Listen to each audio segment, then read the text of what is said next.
Assalamualaikum warahmatullahi wabarakatuh. Perkenalkan, nama saya Syafira Wahyuni dengan NIM 06031381924047 dari kelas Palembang. Tujuan dari pembuatan video ini adalah untuk mengikuti ujian tengah semester mata kuliah Etika Pendidikan. Berikut video yang dapat ditonton. Selamat menyaksikan.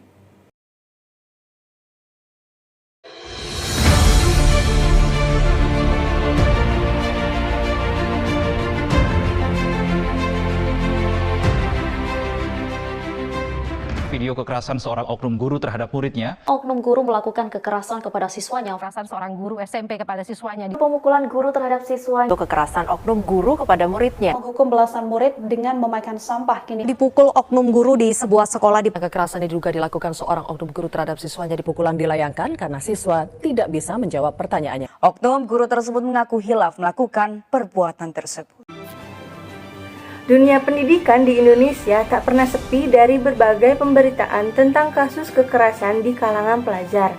Kasus-kasus kekerasan itu melibatkan guru ketika menghukum muridnya, atau siswa senior yang ingin mendisiplinkan juniornya, atau antar murid saling melecehkan, sehingga terjadi baku hantam karena persoalan-persoalan yang nampak mungkin sepele.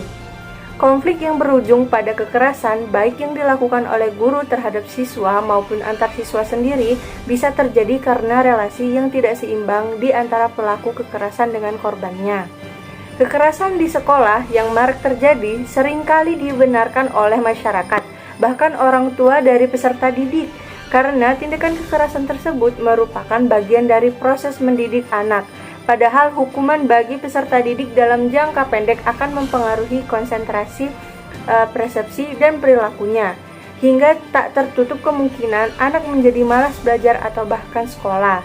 Pada akhirnya peserta didik tinggal kelas atau berhenti sekolah. Secara psikologis, hukuman di lembaga pendidikan dapat menyebabkan anak menjadi trauma atau antipati terhadap pendidikan. Penyebab kekerasan terhadap murid bisa terjadi karena tidak paham akan makna kekerasan itu sendiri dan akibatnya negatif. Masih cukup banyak guru yang beranggapan bahwa dengan memberikan hukuman kepada murid, maka murid akan jerah dan tidak mengulang lagi kesalahan yang diperbuatnya. Seperti video yang di samping ini, dalam video berdurasi 1 menit yang diunggah di Facebook Yuni Resmini, seorang guru terlihat sedang mengajar bermain ponsel. Di sebelahnya ada seorang murid yang sedang dihukum push up. Di video ini terdengar murid tersebut menghitung sampai 100. Ketika murid lelaki itu selesai push up ke 100, guru itu menyuruhnya untuk mengulang sanksi tersebut. Namun murid itu menolak sambil melontarkan pernyataan yang diduga menyinggung guru tersebut. Kesal guru itu langsung melayangkan kaki kanannya ke kepala murid itu. Lalu anak itu menjelaskan kalau dia baru selesai mengambil dasi. Saat ditanya jam masuk sekolah, guru itu kembali menendang murid itu. Video tersebut viral di media sosial hingga ke aparat kepolisian. Saat diusut polisi, diketahui peristiwa itu terjadi di sekolah menengah kejuruan Gema Karya Bangsa di Gioska, Kabupaten Tangerang, Banten. Yuni, pemilik akun Facebook yang mengunggah video itu, melaporkan bahwa kasus kekerasan itu sudah ditangani aparat kepolisian. Oleh sebab itu, seorang guru di zaman sekarang ini harusnya dapat mengayomi dan memberikan keteladanan terhadap peserta didik, serta mengurangi bahkan berusaha menghapus kekerasan dalam dunia pendidikan, demi terciptanya mutu pendidikan yang ada serta menciptakan para generasi penerus bangsa yang mempunyai kualitas pendidikan yang tinggi.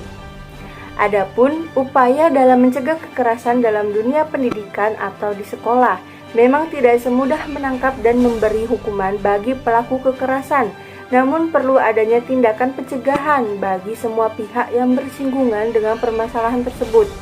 Bagi orang tua atau keluarga, upaya yang harus diperhatikan orang tua dalam pencegahan tindakan kekerasan terhadap anak adalah sebagai berikut.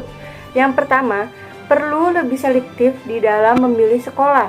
Yang kedua, menjalin komunikasi yang efektif dengan guru dan sesama orang tua murid untuk memantau perkembangan anaknya. Yang ketiga, menerapkan pola asuh yang lebih menekankan pada dukungan daripada kekerasan. Yang keempat, hindari tayangan televisi yang mempertontonkan tindakan kekerasan yang bersifat tidak mendidik. Yang kelima, ketika ada masalah segera dicari solusinya dan jangan berlarut-larut dalam masalah tersebut. Yang keenam, siswa diajak untuk berbicara terus terang kepada orang tua atau guru ketika mengalami tindakan kekerasan terhadap dirinya dari siapapun itu. Yang ketujuh, dari mencari bantuan pihak profesional jika permasalahan mengalami jalan buntu dan sulit terselesaikan.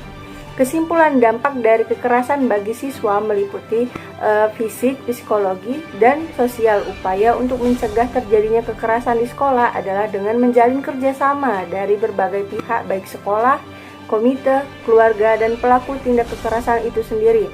Oleh karena itu, mari ciptakan lingkungan pendidikan yang mendidik dengan kolaborasi apik antara tenaga pendidik dan peserta didik untuk kemajuan bangsa yang lebih. Semoga pendidikan kita semakin kreatif dan berprestasi.